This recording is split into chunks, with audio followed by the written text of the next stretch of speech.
Und du? Hast du was ausgefressen?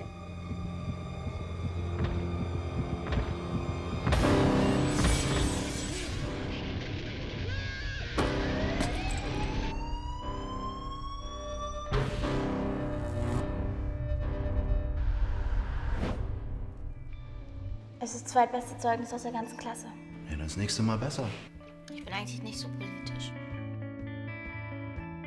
Das ist für das Arschloch. Bis morgen ist ja alles weg. Ach Mann, glaubst du denn, ich wäre eine gute Mutter? Es gibt ja nicht wirklich viel, was du richtig gut kannst.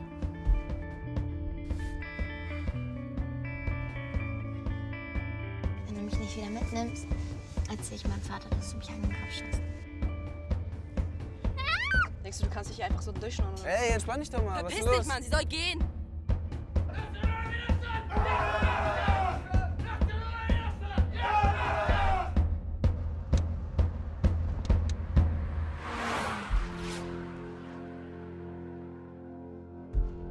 Es gibt nur 2 Arten, wie das alles weitergeht hier. Und ich werde dafür sorgen, dass diesmal nicht nur der Dreck überlebt.